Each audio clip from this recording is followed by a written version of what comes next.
Welcome to the Leadership Decoded podcast. Here, we provide you practical tactics to help you lead at your very best at work and in your everyday life. I'm your host, Dr. Will Ramey, a former U.S. Army officer and combat veteran, a current leadership development workshop facilitator, and executive education adjunct professor. Today, we're diving into one of the elements from the book Extreme Ownership, written by Jocko, Willink, and Leif Babin. We're getting into Decentralized Execution. Decentralized command, simply put, means that everybody leads. It's about empowering your team to be able to operate within your intent, have autonomy, and execute at their level. Let's dive in. This episode is brought to you by Sweat Tent, the industry leader of the portable at-home wood-burning sauna. Being a leader can be stressful. That's why I've been a sauna user for many years. Did you know that consistent sauna usage 3 to 4 times a week not only relieves stress and improves sleep, but it also enhances your physical well-being and fosters mental resilience and cognitive clarity to be a better leader? And you no longer have to go to a crowded gym or buy one of those expensive and bulky at-home setups to experience the benefits of a sauna. Sweat Tent is the most portable and affordable at-home sauna on the market. The setup takes minutes and can reach 200 degrees in under 30 minutes. Harness the power of the Sweat Tent sauna to lead with clarity and poise. Sweat out stress, ignite creativity, and emerge a more focused leader. All Leadership Decoded listeners will receive $100 off when you use code LEAD100. Visit sweattent.com today to get $100 off your purchase with code LEAD100 at checkout. Again, that's sweattent.com to get $100 off with code LEAD100. Sweat Tent, improving your ability to lead at work and in your everyday life. This episode is brought to you by C&G Tutoring. Founded by Janelle and Chris Seaton, C&G Tutoring is Northeastern Pennsylvania's leading tutoring service. Our experienced, state-certified tutors provide personalized, one-on-one sessions tailored to each student's unique learning style. From math and science to reading, writing, and even Spanish, we cover it all. We also offer top-notch SAT prep designed to help students sharpen the skills they need to achieve their goals on the SAT. Join the countless families who trust C&G Tutoring with award-winning educators and a 5-star parent rating. We offer in-person and virtual tutoring using 21st century learning techniques. Visit cngtutoring.com today and start your child's journey to academic excellence. C&G Tutoring, ignite your mind. This episode is brought to you by Fit AF. As a leadership coach, I understand the importance of fueling both body and the mind. Balancing coaching sessions, workshops, and personal development can be demanding, and that's where Fit AF steps in. Fit AF offers an ever-changing menu crafted by top chefs and nutrition experts to ensure you're getting the best quality meals. Their diverse selection caters to various dietary preferences and needs, including keto, paleo, vegetarian, vegan, gluten-free, and more. As a valued listener, enjoy an exclusive offer. Get 20% off your first order of 7 meals or more by using code LEADER at checkout at fitafnutrition.com. Again, that's code LEADER for 20% off your first order of 7 meals or more at fitafnutrition.com. Research shows that workers who feel empowered are 36% more likely to feel a sense of ownership in their company's outcomes. When your team feels that they have autonomy, when they feel that they're tied to meaningful work, when they feel that they're tied to the collective purpose of the company, and they feel they have the ability to control their outcomes and to lead at their level, they are 36% more likely to feel a sense of ownership in the company's outcomes. That is powerful. A 36% bump. Ask yourself, what would a 36% bump in ownership of outcomes mean for my team? Dedication, commitment, engagement, all of those things lead to increased performance and productivity. So letting go is the first step that a leader can take, and perhaps the most challenging step that a leader can take in building shared ownership, in decentralized execution. As leaders, it's natural to want to maintain control. It's natural to want to make sure that you have every detail planned and you have oversight of everything going on. And what this does is that it chokes out your team's sense of ownership. It chokes out your team's sense of responsibility. When you have that leader that is hovering over every detail, that micromanagement style can stifle creativity, it stifles autonomy, it stifles ideas from popping up. People on your team will just sit back and wait to be tasked. And that is the opposite of decentralized execution. When you centralize everything, people don't lead. They will simply turn into followers that are waiting to be tasked. So letting go doesn't necessarily mean abandoning your responsibilities as a leader. It means trusting your team to handle those tasks and make those decisions. Some ways that you can start effectively letting go as a leader. One is to delegate effectively. Clearly define the scope and tasks that you have and the expectations of your team. Give them that left and right limit. Show them the resources that you have provided them. Give them the support, and then step back and get out of the way. Give them room to make mistakes, to learn, to grow, to try new things, as long as they're operating inside the intent. This is what I expect to get done. How you do it is up to you, right? You set those left and right limits. Secondly, to let go, you must be able to embrace mistakes as learning opportunities. Nobody is perfect. We can strive for perfection, but the learning and the innovation and creativity come in the mistakes, the iterations, the idea generations that'll occur. Understand that mistakes are part of the learning process. Encourage your team to learn from their errors rather than fear making a mistake. Focus on outcomes and not processes. This is the third way that you can start to let go as a formal team leader. Set clear goals. Let your team decide how to achieve them. Set clear goals and let your team decide how to achieve them. This is complicated, and this comes with an emotional attachment because you know what success looks like. Heck, you might even be a subject matter expert that knows how you would do it if given this specific task or this specific mission set. Step back and let your team decide how to go about things. You might be surprised what you learn and what they learn. This approach fosters innovation and ownership because your team's coming up with the solutions. So when I was in the Army, I led a space operations crew, and this was the first time that this team had come together. It was the first time that we had been given our specific mission set that we were given, and we were doing something new for the very first time. New weapon system, new equipment set, new team, new skills, new leaders. I could not lead from a position of subject matter expertise. I couldn't lead from a position of centralized micromanagement because I was learning as my team was learning. So we had pockets of expertise, satellite communication equipment operators, information technology specialists, signals analysts. All of these different skill sets needed to come together to operate our system effectively. And I was going through the schoolhouse learning what I needed as a technical expert, but there was no way that I'd be able to ramp up and ramp ahead no matter how many hours I poured into reading doctrine and reading tech manuals and trying to just absorb and obtain this information. We had pockets of excellence in our team. So what we did as a team, one of the things that I did to help let go of control was I set our left and right limits. One day we were training on how to set up equipment. So I said, here's your task. Get this equipment set up. I want you to log the mistakes that you've made, and we're going to try to set the equipment up within 1 hour. Ready, go. And I would step back. Now you have natural leaders starting to emerge on this team. You have someone who's stepping back, logging mistakes.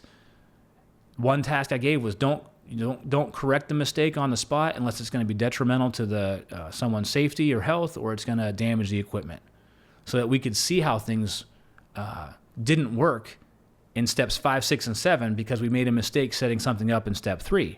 So we got this into this rhythm of embracing learning through the process. And we had, after an event like that, we held an after action review, and we would talk about what was supposed to happen, what actually did happen, what went well, what can we improve, who's responsible for the improvement, who's taking action.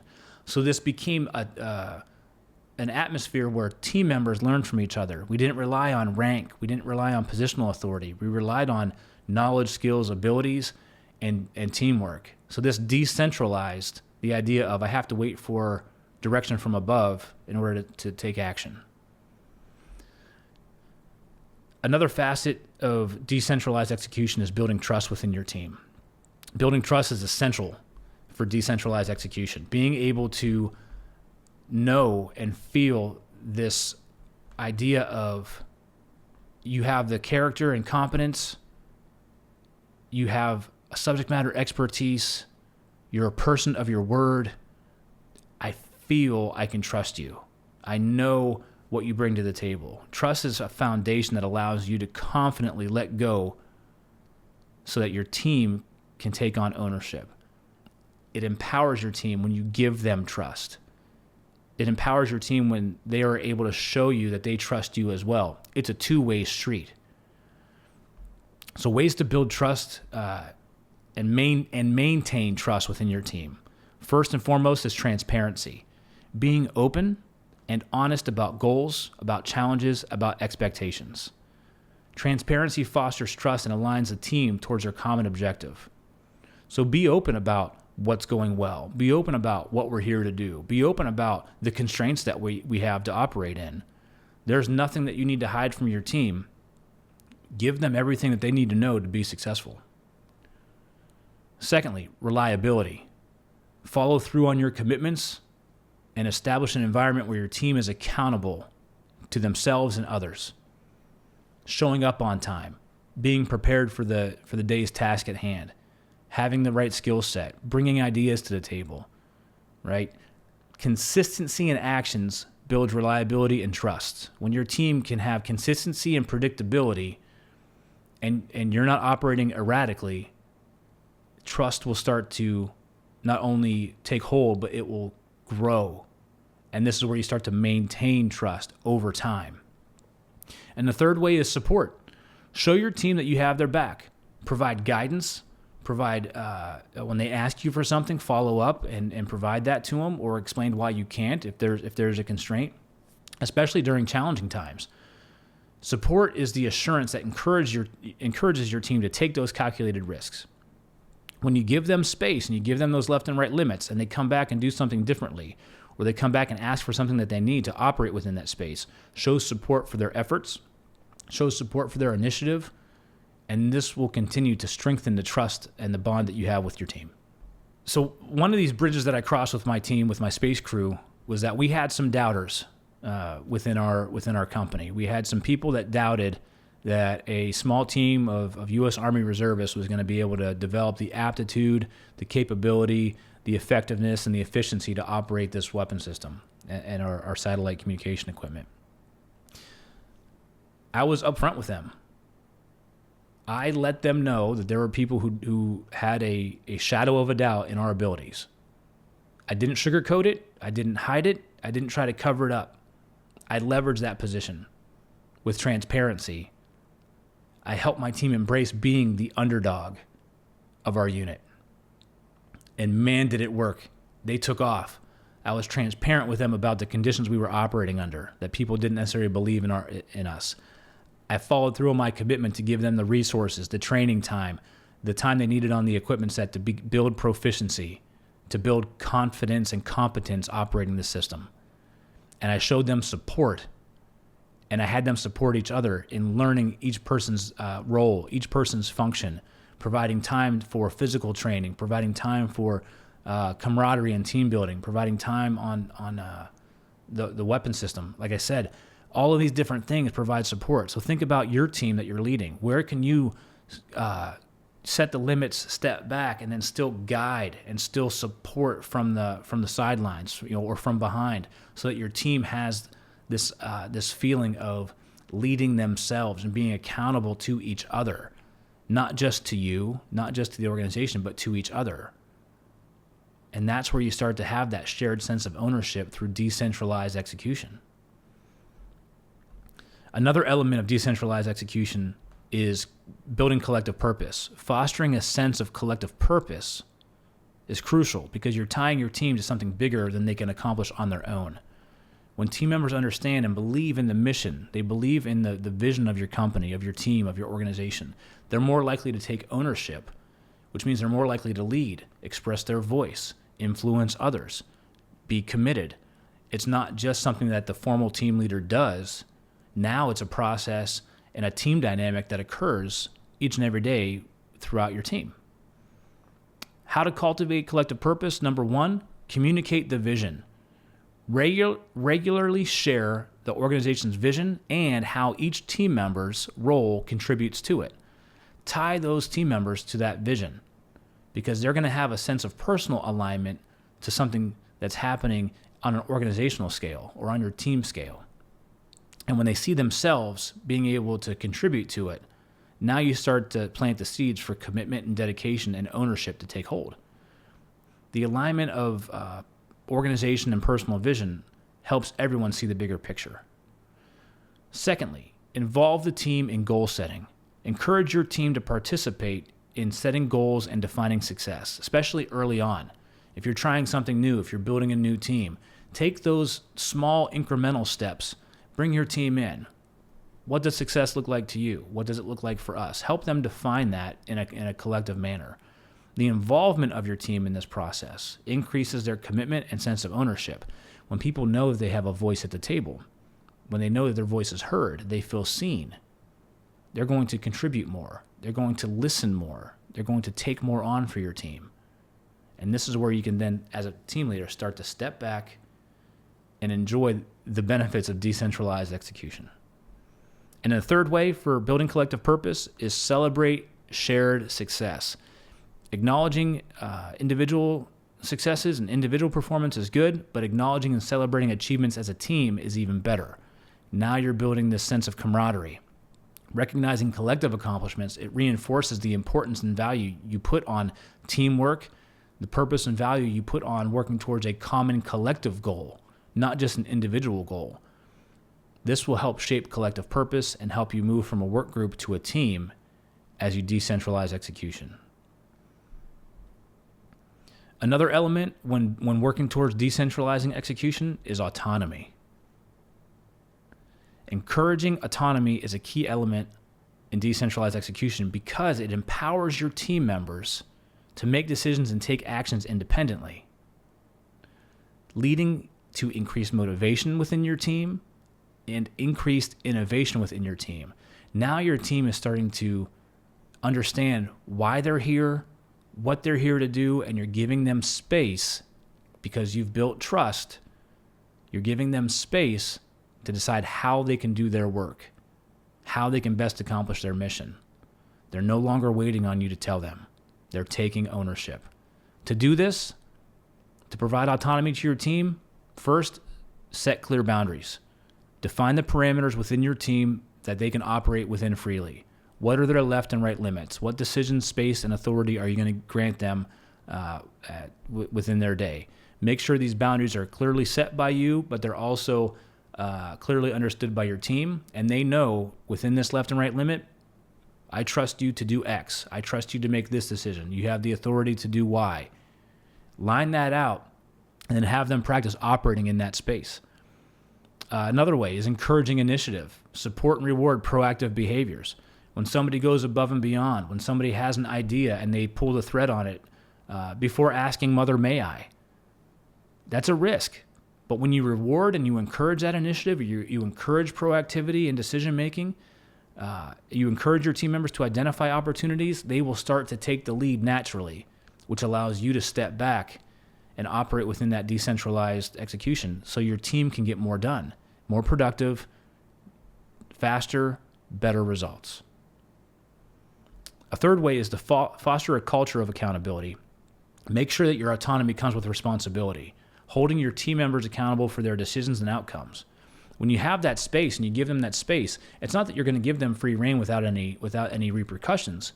You're going to support the positive, and you've got to follow up on when something goes wrong. Make it a learning experience, understand what happened, tie your team to what happened, what did they try, what didn't go well, and then put them right back in action so that they can rebuild themselves, pick themselves up, dust themselves off, move forward, and they're accountable for their actions. So they know that when you delegate down, I'm not giving you a get-out-of-jail-free card. I'm giving you the space to take ownership and the responsibility that comes with it.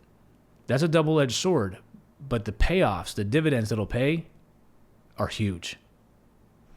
So with my space team, my crew, being able to tie them to the mission that we had was huge. They understood what we brought to the battlefield. They understood what how we supported our units to the left and right. They understood the bigger purpose of why we were here. So the specific job function that they did, although it may be mundane, it may be long periods of nothing going on with high intensity, small moments, they understood that when called upon, or when that high impact moment occurred, they needed to be pristine, ready, and able to execute. So they understood that bigger purpose of where we contributed. The autonomy that we had when training led to autonomy when we had when executing our mission. So they understood as well, after repetition, after building trust over time, that they had the ability to operate within these limits, and they took proactive steps. I'd come back from giving them time to train, and they'd come up with ideas on how they got better. If the task for today was to set up the equipment and run it within a certain amount of time, they found ways to cut time off. If the task for today was to set the equipment up with zero mistakes, they found ways to prevent mistakes from occurring. If the mission for today was to be able to do X, Y, and Z, I mean, they found ways to do it because I gave them the space, I gave them the support, and I also established that culture of accountability to each other. And my team was one of the best performing teams in our unit. By the time we were done setting up and establishing our team over a 6-month period, my crew would outperform or perform with the best of the best that did this on a full-time basis. We were very, very proud of that. We were the first space crew to be certified on our mission set. Despite the doubters, despite the being an underdog, we came together, and because I decentralized execution, I didn't have to micromanage everything or learn everything first. It gave us time to learn and grow together. That was exponential growth, which led to exponential positive results. So last step here is really being able to check in with your team, to give them all this space, to give them proactivity, to give them opportunity to be tied to collective purpose. You also have to have updates. You have to check in. You have to have feedback loops, encouraging your team, asking how they're doing, taking time to coach them through things instead of dictate through things where you can. You've got to be able to flex your leadership style to step back and work within this new atmosphere of autonomy and decentralization. So you've got to be able to change that as well to be comfortable operating in this environment. So instead of the one end of the spectrum where you're micromanaging, you need to shift towards the middle and other end of the spectrum where you're doing micro coaching moments, check-ins, and follow-ups, and allowing your team time to breathe, have space, ownership, and execute. Decentralizing execution is about empowering your team to lead and make decisions. This can significantly impact performance, productivity, and team cohesion. By letting go, by building trust, by tying your team to a collective purpose, ensuring autonomy, and fostering an environment where you have feedback loops in place, you're going to be able to step back and decentralize command. And this is going to allow you to do so much more as a team leader because now you're building a team of leaders. Remember, decentralized execution means that everybody leads, and this collective leadership approach, this shared leadership approach, is a powerful force for achieving your organizational goals. I want to thank you for tuning in to the Leadership Decoded podcast here in the Loop Internet Studio. If you enjoyed today's episode, take time to like, share, download the episode, share it with your fellow leaders. If you found value, share that knowledge that you gained from here so that everybody has an opportunity to learn, grow, and lead at their very best. If you're an organization or a team that's looking for leadership and team development workshops for your team, focusing on collaboration, cohesion, connection, I want to work with you.